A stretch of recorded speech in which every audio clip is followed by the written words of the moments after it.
यति बेला कसैलाई रैती कसैलाई झोले हुनुमा गर्व छ। तर तपाईँ झोले बन्ने कि रैती? पहिला झोले के हो, झोले को हो बुझौँ। झोलेको अर्थ झोला बोक्नु मात्रै होइन, विवेक शून्य हुनु पनि हो। झोला बोक्नुमा गौरव गर्नु अन्यथा छैन, तर आफै विवेक शून्य हो भन्दैछन् एमाले कार्यकर्ताहरू। आफूले आफूलाई नै झोले भनेपछि कुन वर्गको झोले हो त्यो पनि थाहा पाउनुपर्छ।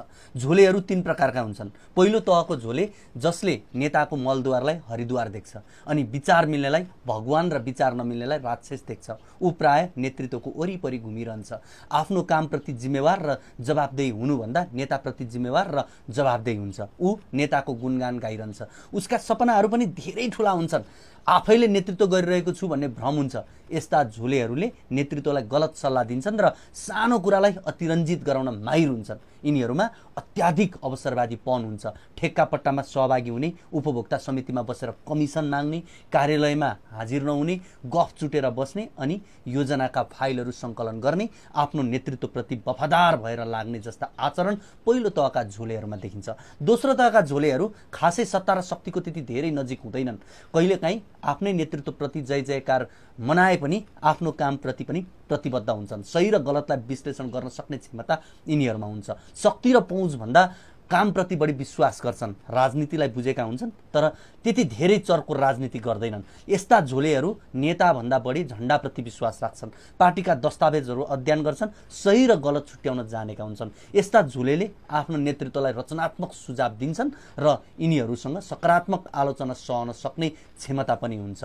तेस्रो तहका झोले, यिनीहरूसँग सही र गलत विश्लेषण गर्ने क्षमता हुँदैन। यिनका आवश्यकताहरू पनि त्यति धेरै ठुला हुँदैनन्। यो तहका झोलेहरू पार्टीका वफादार कार्यकर्ता वा गणेउलाहरू हुन् जसले राजनीतिको धरातलमा बसेर काम गर्छन्, निर्वाचनमा भोट हाल्छन्। कहिलेकाहीँ रक्सी मासु भए पनि चित्त बुझाउनु पर्ने यिनको बाध्यता हुन्छ। यस्ता झोलेहरू स्थायी स्वभावका हुँदैनन्। मौका मिले जसको झोला बोक्न पनि तयार हुन्छन्। यस्ता झोलेहरूको सङ्ख्या करिब 20% जति होला। अब भन्नुहोस् तपाईँ कुन वर्गको झोलेमा पर्नुभयो कमरेड?